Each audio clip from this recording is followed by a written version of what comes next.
नमस्कार साथियों, Kota online classes में आप सभी का स्वागत है। मित्रों, आज हमारी जो क्लास है 4th नंबर की क्लास है और छंदों की क्लास चल रही है। काव्य शास्त्र हमारा यहाँ पर चल रहा है, तो अच्छे से हम लोग सारी चीजें पढ़ रहे हैं और मजा भी आ रहा है और अच्छे से नोट्स भी हम बना रहे होंगे। साथियों, वीडियो को जरूर लाइक और शेयर जरूर कर दिया करें, क्योंकि आपके लिए थोड़ी बहुत तो मेहनत मैं कर ही रहा हूँ। शायद ये है, ज्यादा तो नहीं कर रहा लेकिन थोड़ी बहुत जरूर कर रहा हूँ। मुझे जहां तक बन पाता है कि अच्छे से अच्छी चीज आपको समझा सकूं और आपको समझ में आए, बस इतना मैं कर सकता हूं। बाकी तो आपकी इच्छाएं कि आप किस तरह से प्यार देते हो कोटा ऑनलाइन क्लासेज को। मित्रों, मेरे हिसाब से सारी चीजें बढ़िया चल रही है, कोई परेशानी नहीं है, मजे आ रहे हैं और पढ़ते रहिए, झूमते रहिए। चलिए आज शुरुआत करते हैं हम इसी क्रम में। सबसे पहले, अभी तक हम लोगों ने जो 3 वीडियो पढ़े हैं, 3 वीडियो में कंप्लीट हमने देखा है कि कौन सा मात्रिक होता है, कौन सा वर्णिक होता है, कौन सा जो है सममात्रिक, अर्ध सममात्रिक, विषम, तुकांत, साधारण, दंड। इस तरह से सारी चीजें हमने देख ली है। अब आज शुरुआत करते हैं प्रमुख मात्रिक छंद। कौन से? प्रमुख प्रमुख मात्रिक छंद। प्रमुख मात्रिक छंद।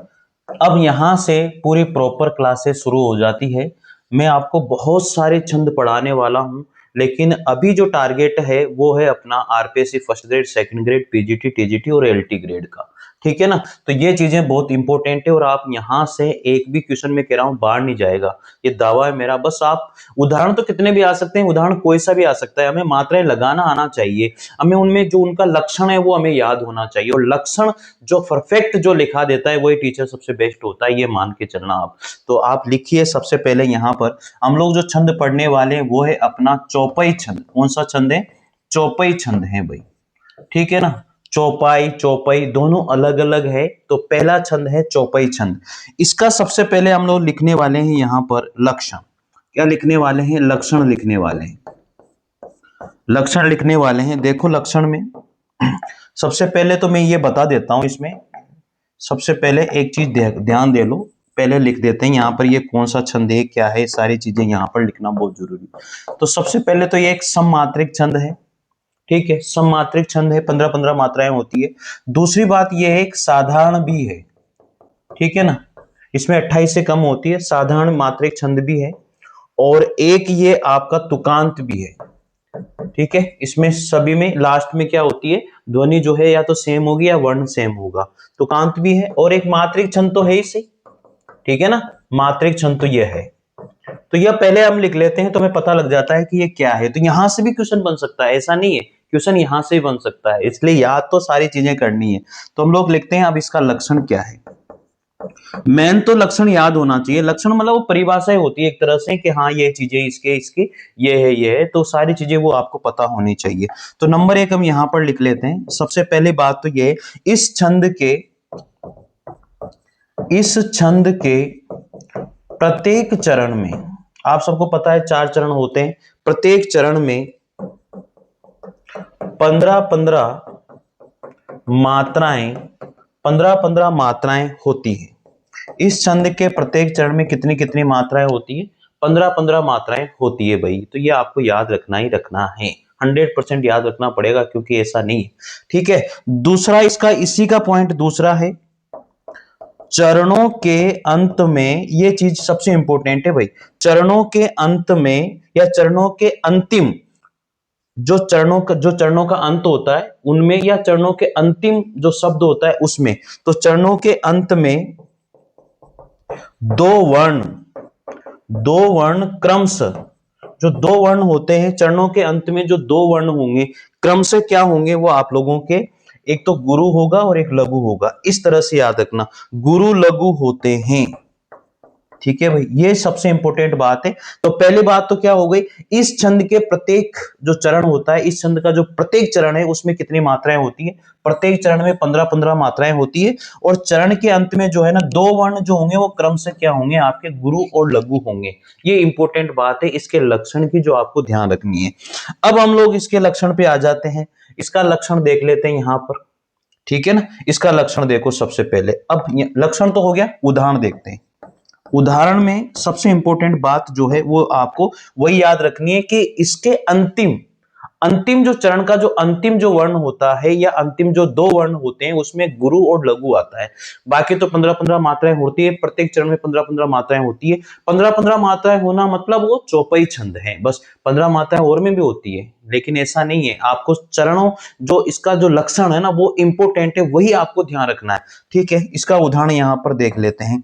उदाहरण सबसे इंपोर्टेंट है। वीर भूमि, वीर भूमि ये राजस्थान, वीर भूमि ये राजस्थान। ठीक है, वीर भूमि ये राजस्थान। और इसी की दूसरी लाइन है जननी, वीर भूमि ये राजस्थान, जननी हमारी, जननी हमारी सब गुण खान, सब गुण खान। ठीक है, इसी की तीसरी लाइन है, इसी की तीसरी लाइन लिखो, जननी, जननी के उर के अभिमान, उर के अभिमान, अभी लगाएंगे इनमें मात्रा है, उर के अभिमान। और चौथी है अम है, अम है सिंगों की संतान, अम है सिंगों की संतान। देखो अब इनमें हम लोग जो है चिन्ह लगाने वाले हैं, अच्छे से आप लगाइए। तो सबसे पहले क्या होगा, इसमें बड़ी की मात्रा लग रही है तो गुरु, और यहां पर लघु। तो फिर यहां पर देखो दो, एक, एक एक, दो, यहां पर दो क्योंकि पीछे आधा वर्ण आ रहा है, यहां पर दो और एक।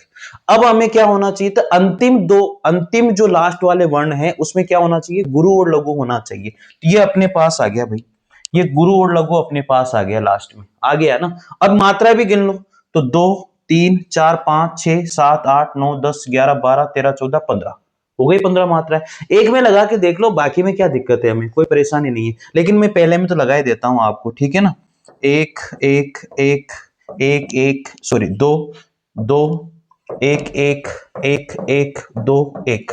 ठीक है, देखो इसमें भी आ गया, यहां पर गुरु और लघु अंत में आ गया। यहां पर एक एक दो, एक एक दो, एक एक दो एक, एक एक दो दो दो दो दो दो एक। ठीक है, हो जाएगा, कोई दिक्कत वाली बात नहीं है, इसमें तो परेशानी है ही नहीं। तो 1 2 3 4 5 6 7 8 9 10 11 12 13 14 और 1 15। तो ये है भाई आप लोगों का चौपाई छंद। मेरे हिसाब से समझ में आ गई होगी सारी चीजें। तो हमें उदाहरण ज्यादा लिखने से कोई मतलब नहीं है, बस मात्रा लगा के देखना है। और अंतिम जो वर्ण है उनमें लास्ट में जो क्या होना चाहिए, गुरु और लघु आना चाहिए। बाकी सब चीजें बिल्कुल सही है 100%। चलिए अगले छंद की ओर बढ़ते हैं। मेरे हिसाब से चौपाई छंद आप लोगों को समझ में आ गया होगा। मात्रिक जो छंद है उनमें पहला ही हम लोगों ने पढ़ा है चौपाई छंद, और इसी तरह से पढ़ते रहिए और मजे लेते रहिए और समझते रहिए साथियों। जबरदस्त मैटर मिलेगा आपको यहाँ पर, आपको टेंशन लेने की जरूरत ही नहीं है। दूसरे छंद की ओर बढ़ते हैं हम इसी क्रम में। दूसरा मैं आपको वापस से रिवाइज करा दूंगा, टेंशन मत लो, रिवाइज एक बार मैं जरूर कराता हूं। ठीक है ना, दूसरा छंद यहां पर आता है, नंबर दूसरा छंद है चौपाई छंद। कौन सा है भाई, चौपाई। अब चौपाई के बाद में कौन सा छंद आता है, चौपाई छंद आता है। चलिए चौपाई छंद को देखते हैं, बहुत इंपॉर्टेंट है यार चौपाई छंद, वेरी वेरी वेरी इंपॉर्टेंट। लक्षण देखते हैं इसके। सबसे पहले तो इसका लक्षण सबसे इंपॉर्टेंट होता है, पहले वो लिख देता हूं यार, मैं बार बार इस चीज को भूल जाता हूं। आप लोगों को ये चीज याद दिलाया करो यार। लिखो ये क्या है, चौपाई छंद क्या है, सम मात्रिक छंद है, और ये साधारण भी है। ठीक है, याद रह जाएगा, साधारण भी है। और दूसरी बात तुकांत तो है इसे, और तीसरी बात मात्रिक छंद है इसे, मात्रिक छंद है।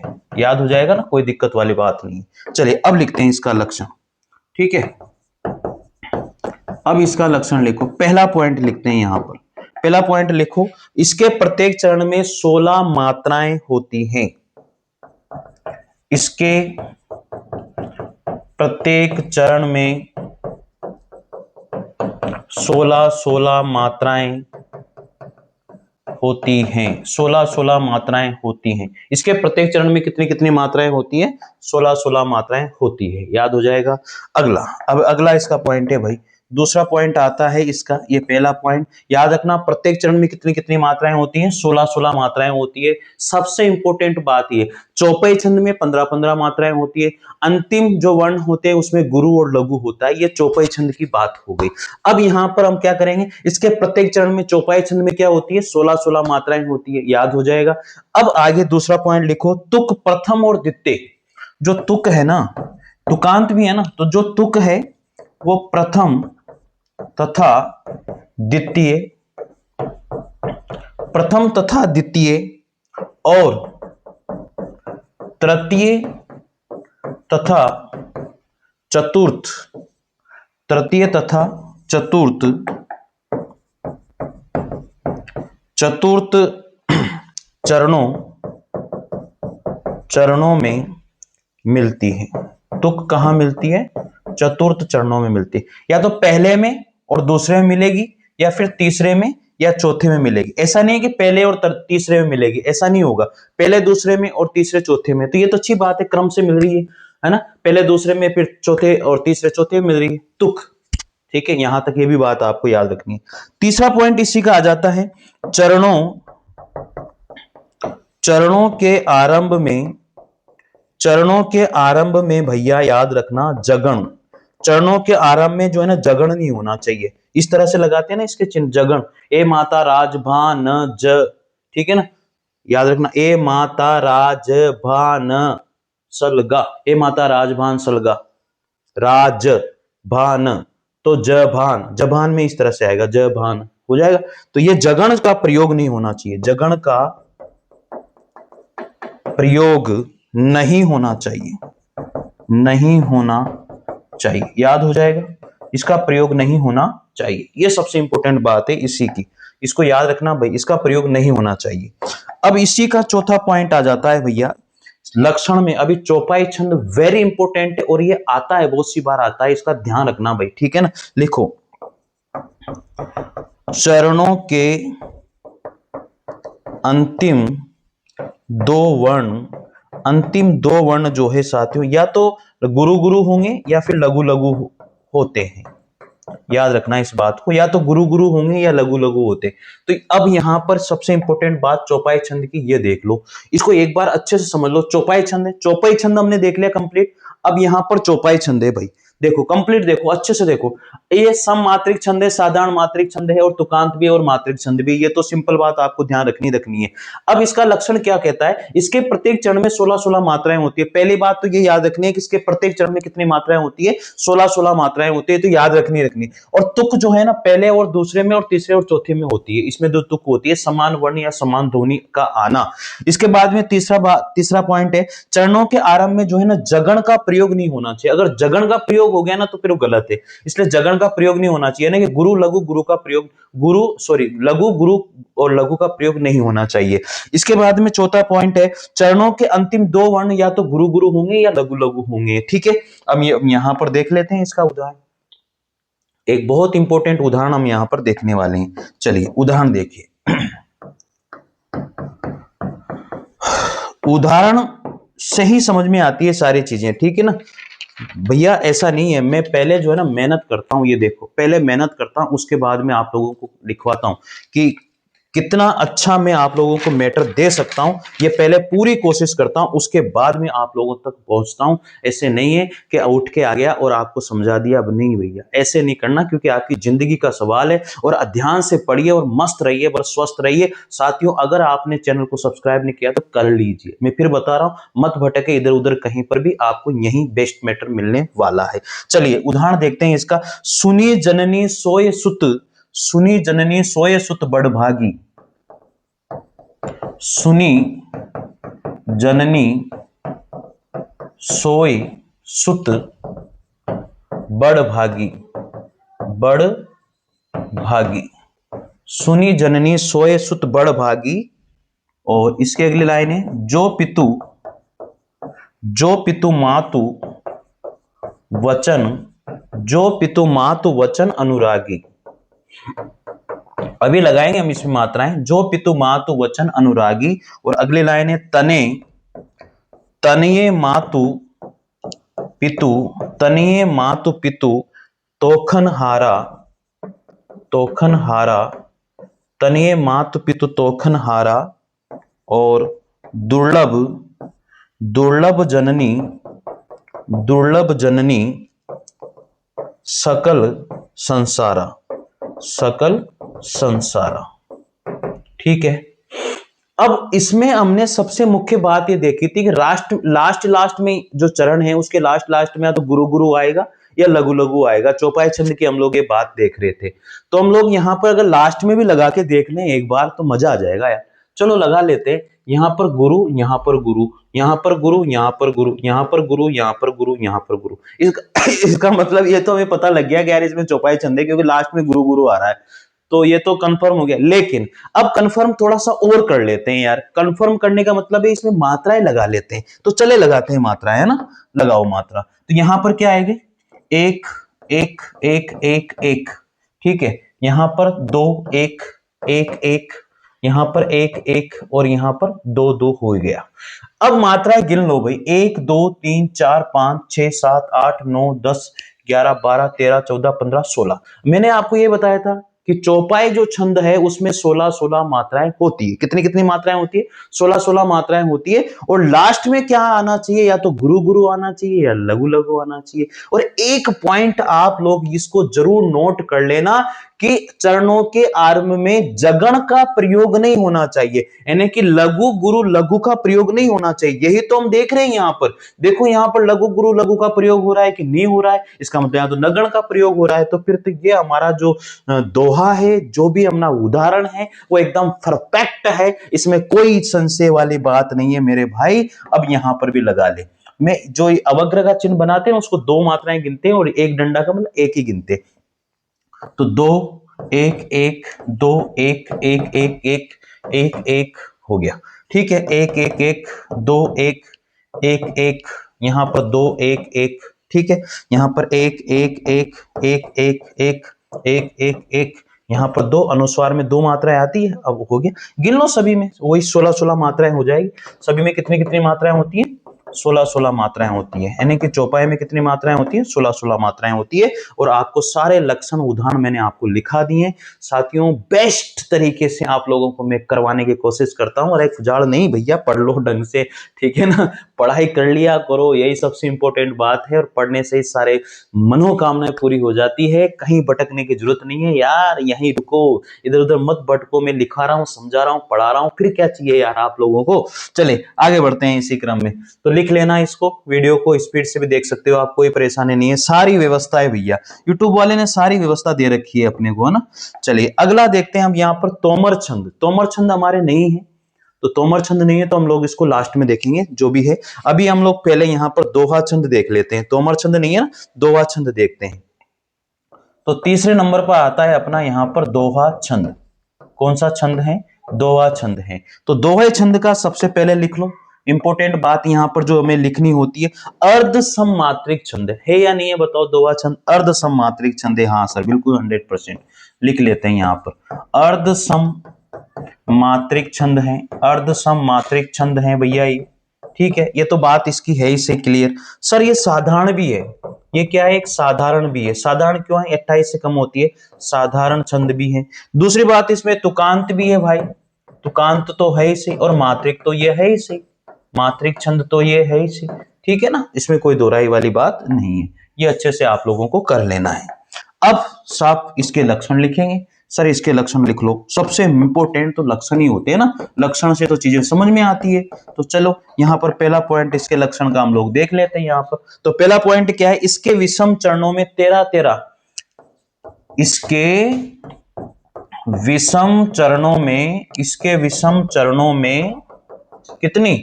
13 मात्राएं, 13 मात्राएं होती हैं। इसके विषम चरणों में कितनी मात्राएं होती हैं? 13 मात्राएं होती है। फिर आगे देख लेते हैं। तथा सम चरणों में, तथा सम चरणों में 11 मात्राएं, 11 मात्राएं होती हैं, 11 मात्राएं होती हैं। हो गया यहां तक बात। तो इसके विषम चरणों में कितने विषम चरण कौन कौन से होते हैं? विषम चरण पहला और तीसरा होता है। सम चरण कौन कौन से होते हैं? दूसरा और चौथा होता है। यहां तक की बात आपको समझ में आ गई होगी कि सर इसका जो है विषम चरण जो होता है उसमें तो कितनी मात्राएं होती है? 13-13 मात्राएं होती है। और जो सम चरण होते हैं, यानी कि दूसरा और चौथा जो चरण होता है उसमें 11-11 मात्राएं होती है। पहला पॉइंट हो गया लक्षण का, याद रखना भाई ढंग से, है ना। दूसरी बात करते हैं, अब दूसरा पॉइंट पे आ जाओ। दूसरा पॉइंट वेरी इंपॉर्टेंट है।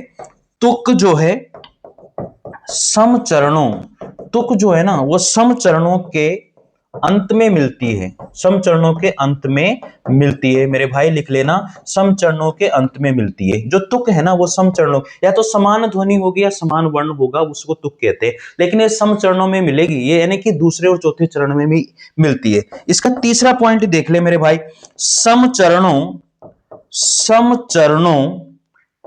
के अंतिम, सम चरणों के अंतिम दो वर्ण क्रमशः, अंतिम दो वर्ण जो है ना क्रमशः क्या होते हैं? गुरु एवं लघु, गुरु एवं लघु होते हैं। क्या होते हैं? गुरु एवं लघु होते हैं। ठीक है, यहां तक कोई दो राय नहीं होनी चाहिए। अगला इसका पॉइंट आता है, लास्ट पॉइंट 4th नंबर का, चरणों के आरंभ में भाई तगण, ठीक है, या फिर जगण नहीं होता। ये सबसे धांसू, सबसे खतरनाक पॉइंट है कि चरणों के आरंभ में तगण भी नहीं होगा, जगड़ भी नहीं होगा। अगर होगा तो वहां पर फिर वो अपवाद है, होगा तो वहां पर फिर वो अशुद्धि है। तो सबसे इंपॉर्टेंट मैं आपको यहां पर उदाहरण लिखाता हूं, और ये बहुत बार पूछा गया है, और ये पूछ लिया जाता है कि इस दोहे के कौन से चरण में अशुद्धि है, ये पूछ लिया जाता है भैया। ठीक है ना, इसलिए वही लिखते हैं हम सबसे पहले। लिखो, सबसे इंपॉर्टेंट बात वही लिखते हैं, तो ये लिख लेना आप लोग। मैं एक बार रिवाइज भी करूंगा, आप टेंशन मत लो, है ना। मैं एक बार रिवाइज करूंगा इसके। यहां पर देखो, अब उदाहरण लिख लेते हैं यहां पर। चलिए उदाहरण लिखते हैं, मात्रा भी लगाएंगे उसके पहले। सबे सहायक सबल के, सबे सहायक सबल के कोउ न निबल सहाय, कोउ न निबल सहाय, ठीक है, कोउ न निबल सहाय। इसको सही तरीके से लिख देता हूं, कोहु न निबल सहाय, कोहु न निबल सहाय। फिर आगे क्या आ जाएगा? पवन जगावत, पवन जगावत आग को, पवन जगावत आग को दीपक देत बुझाए, दीपक देत बुझाए। अब देखो, सबसे इंपॉर्टेंट बात तो क्या है, मैंने आपको बताया था कि सम चरणों में तुक होती है। तो इसका ये पहला चरण, इसका ये दूसरा चरण, और ये तीसरा चरण मेरे भाई, और ये चौथा चरण है। बात समझ में आ गई? तो देखो, इसका जो दूसरा और चौथा चरण है ना उसमें तुक है। लास्ट में समान ध्वनि या समान वर्ण आता है, वो तुकांत होता है। तो यहाँ सम चरणों में है, ये भी बात हमने समझ ली। अब ये कह रहा है कि चरण के आरंभ में जो है ना तगण और जगण नहीं आना चाहिए। अब तगण और जगण का पहले चिन्ह देखो, ये माता, माता रा ज भा न, तो यहां पर तगण, और ये एक बोल रहा है जगण, ये नहीं आना चाहिए। तो देख लो यहां पर ये नहीं आना चाहिए, कहने का मतलब ये गुरु, गुरु और लघु, और इसके बाद में ये लघु, गुरु और लघु, ये नहीं आना चाहिए।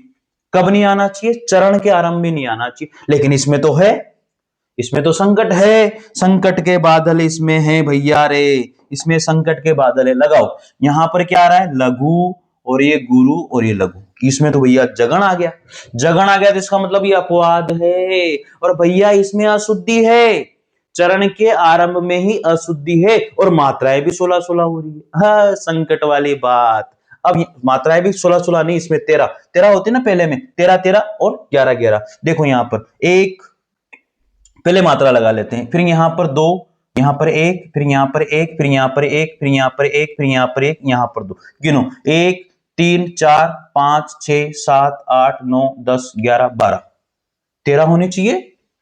1 2 3 4 5 6 7 8 9 10 11 12 13 13 मात्राएं हैं, यानी कि पहले और तीसरे में 13 13 मात्राएं होगी विषम चरणों में, दूसरे और चौथे में 11 11 मात्राएं होती है। तो ये तो हो रही है, लेकिन यहां पर ये कहा गया है कि भैया जो है ना तगण और जगण नहीं आना चाहिए। तो तगण में तो ये मामला है और जगण में ये मामला है, तो यहां तो ये मामला तो आ गया, ये मामला तो इसमें आ गया भैया। यहां पर क्या हो रहा है, यहां पर तो आपका जगण हो रहा है, जबकि ये तो कह रहा है जगण नहीं आना चाहिए। इसका मतलब ये एक तरह से कहा जाए दोहा छंद तो है, लेकिन इसमें अशुद्धि है। अब यहां पर भी लगा लीजिए, तो 2 1 1 और यहां पर भी हो जाएगा 1 1 1 1 और यहां पर हो जाएगा 2 और 1। ये कहता है कि लास्ट में जो है ना गुरु और लघु आना चाहिए, तो वो भी आ रहा है, कोई दिक्कत वाली बात नहीं। 1 1 1 1 2 1 1 2 1 2 2 1 1 2 1 1 2 1, काउंट कर लो, 1 2 3 4 5 6 7 8 9 10 11 12 13, यानी कि पहले और तीसरे में 13 13 मात्राएं हैं। ये भी बिल्कुल सही है। दूसरे में 11 11 होनी चाहिए, 2 और 1 3 4 5 6 7 8 9 10 11, इसमें 11 है, इसमें भी 11 होनी चाहिए। यहां पर देखो ये कोमा लग रही है ना, यहां से अगला चरण होता है 2 3 4 5 6 7 8 9 10 11, इसमें भी 11 है। इसका मतलब मामला ये तो सही है कि यार मात्राएं तो सब सही आ रही है, लेकिन पहले में क्या आ रहा है, तगण और जगण नहीं आना चाहिए। तो पहले में तगण और जगण आ रहा है ना, तो फिर वही संकट है। तो इसमें यहां पर एक टिप्पणी लिख लो, आप यहां पर एक क्या लिख लो मेरे बच्चों, आप यहां पर टिप्पणी लिख लो रे मेरे लाला। टिप्पणी लिख लेना बहुत जरूरी है, लिख लो। टिप्पणी लिखोगे तो काम चलेगा, नहीं तो मामला गड़बड़ी गड़बड़ है फिर, क्योंकि फिर ये मामला इसमें गड़बड़ है। लिख लो, एक टिप्पणी लिख लेते हैं मेरे लाल, एक टिप्पणी लिख ले। चलो लिखो, इसमें प्रथम चरण में अशुद्धि है, प्रथम चरण में अशुद्धि है, और ये क्वेश्चन बहुत बार पूछा जाता है। प्रथम चरण में क्या है, अशुद्धि है, क्योंकि चरण के आरंभ में, क्योंकि चरण के आरंभ में, चरण के आरंभ में जगण का प्रयोग हुआ है, जबकि जगण और तगण इसमें नहीं आता है। तो ये लिख लेना अच्छे से, बहुत इंपॉर्टेंट है, और अशुद्धि आपसे पूछी जा सकती है। एक और इंपॉर्टेंट दोहा मैं आपको लिखाता हूं इसका, ठीक है ना, एक और लिखाता हूं आप लोगों को। चलो एक और लिखाता हूं, दूसरे नंबर का लिखते हैं। इसमें लिखो, मेरी बहु बाधा हरो राधा नागरी सोई, मेरी बहु बाधा हरो, मेरी बहु बाधा हरो राधा नागरी सोए, मेरी बहु बाधा हरो राधा नागरी सोए, सोए, राधा नागरी सोए, ठीक है। अब लिखो, जा तन की झाई परे, जा तन की, जा तन की झाई परे, जा तन की झाई परे, श्याम हरित दुति होए, श्याम हरित दुति होए, श्याम हरित दुति होए, ठीक है भाई, श्याम हरित दुति होए। हो जाएगा याद, याद तो करना ही नहीं है ना, हमें तो मात्रा लगा के देखनी है, याद तो करना ही नहीं है हमें, याद करने की तो इसमें दिक्कत ही नहीं है। बहुत कितना से यार, कितने अच्छे होते हैं ना, मतलब ये बहुत बढ़िया होते हैं यार, ठीक है, लगा लो। आपको पता है इसके अंदर क्या होता है, चौपाई दोहे में क्या होता है, चौपाई में क्या होता है, ये सारे लक्षण आपको याद होने चाहिए। तो 13 13 और 11 11 सारी चीजें होती है।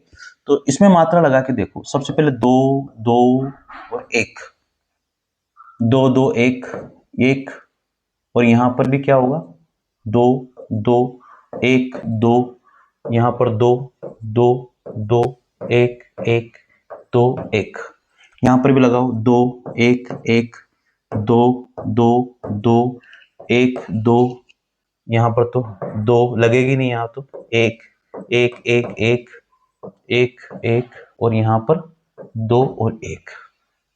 तो ये तो कंफर्म हो गया कि इसका जो लक्षण है उसमें इंपॉर्टेंट बात क्या थी कि दूसरे और चौथे में क्या होना चाहिए, दूसरे और चौथे में तुक होना चाहिए और एक गुरु और लघु होना चाहिए। ये भी कंप्लीट बात हो जाती है इसमें। लेकिन इसमें मेरे भाई यहां पर देख, 2 4 5 6 7 8 9 10 11 12 13, ये तो 13 ही है। फिर इसमें देख 1 2 3 4 5 6 7 8 9 10 11, ये भी 11 है। यहां पर देख, तो अब ये सबसे इंपॉर्टेंट बात यहां पर क्या है वो लिखो। प्रथम चरण में अशुद्धि है क्योंकि क्या हो रहा है, तगण का प्रयोग चरण के आरंभ में हो गया है।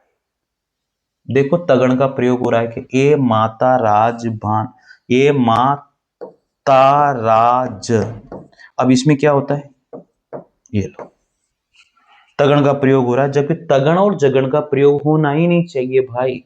तो ये यही तो कह रहा है, लेकिन इसमें तो हो गया, मात्राएं भी सही है, सब बढ़िया है, सारा काम सही है, लेकिन यहां पर क्या हो गया, यहां पर तगण का प्रयोग हो गया। अब तगण का प्रयोग होते हैं तो अशुद्धि तो हो गई, लेकिन फिर भी सही है। क्यों सही है, टिप्पणी लिखो। कोई नहीं बताएगा आपको इन चीजों को, ये बता देता हूं मैं, सब बता देंगे, हाँ ऐसा है ऐसा है ऐसा है ऐसा है। लिख लो भैया,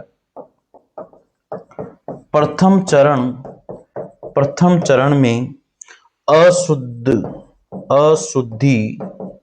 है क्योंकि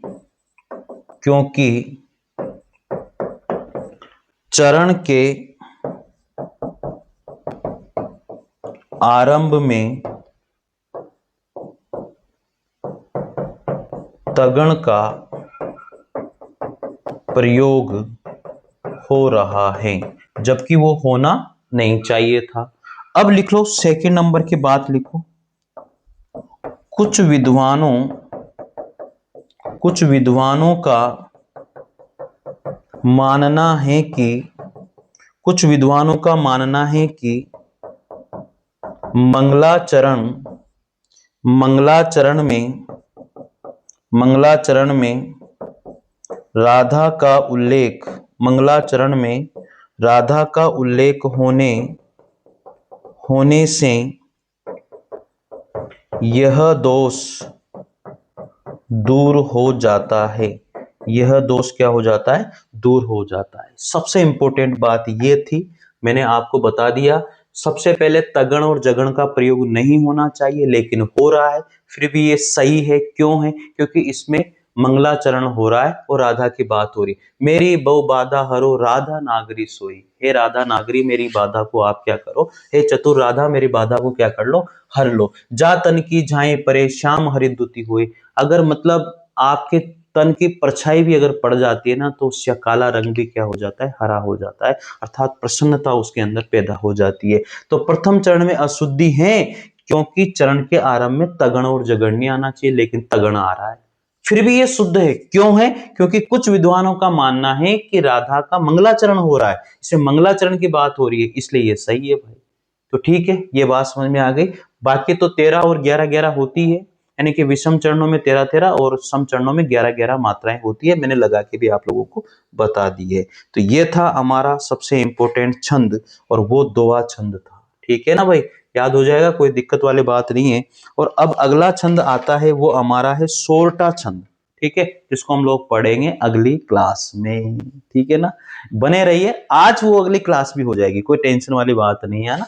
चले एक बार रिवाइज कर देता हूं मैं, एक बार इसको रिवाइज भी कर देता हूं आपको थोड़ा सा, क्योंकि रिवीजन करना बहुत जरूरी है, रिवाइज कराना बहुत जरूरी है भाई। रिवाइज नहीं हुआ तो मामला फिर क्या है, समस्यात्मक हो जाता है। चलो एक बार रिवाइज भी कर देते हैं, जो आज हमने पढ़ा है उसको रिवाइज भी कर देते हैं ना। चलो देखो यहाँ पर रिवाइज करते हैं, आज क्या क्या पढ़ा हम लोगों ने, फटाफट कर देते हैं।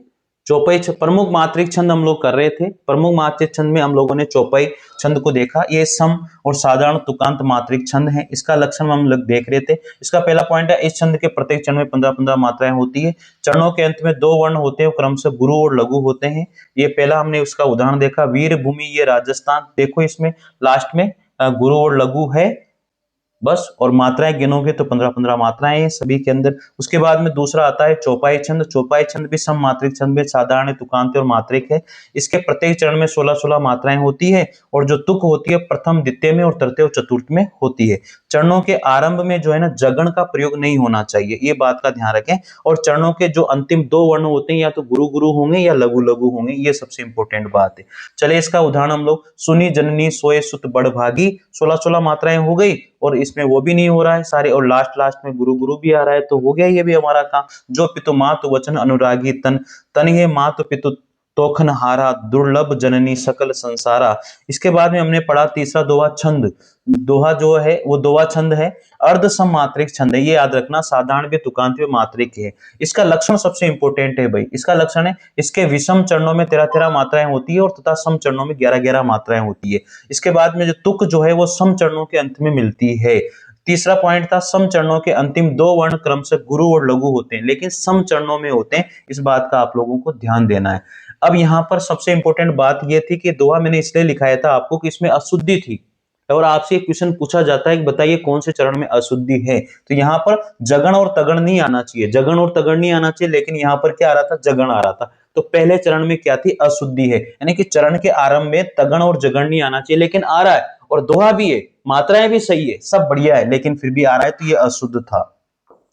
इसके बाद में मैंने एक टिप्पणी लिखाई थी आपको, प्रथम चरण में अशुद्धि है क्योंकि इस चरण के आरंभ में जगण का प्रयोग हो रहा है। इसके बाद में फिर दूसरा उदाहरण लिखा है, मेरी बहु बाधा हरो राधा नागरी सोई। अब ये बिल्कुल सही है, लेकिन अशुद्ध था, इसमें भी तगण आ रहा था पहले, लेकिन अशुद्ध था, लेकिन फिर भी सही माना गया। क्यों माना गया, क्योंकि इसमें मंगलाचरण हो रहा है, कुछ विद्वान मानते हैं कि मंगलाचरण होने पर वो सही माना जाता है। तो यहां पर हमने लिखा, मेरी बहु बाधा हरो राधा नागरी सोई, जा तन की झाई परे, जा तन की झाई परे श्याम हरि तुति हुई। मात्राएं भी सही है, सब बढ़िया था। तो मैंने आपको लिखवा भी दिया है कि प्रथम चरण में अशुद्धि है क्योंकि चरण का आरंभ जो है तगण का प्रयोग हो रहा है, लेकिन कुछ विद्वानों का मानना है कि मंगलाचरण में राधा का उल्लेख होने से यह दोष क्या हो जाता है, दूर हो जाता है।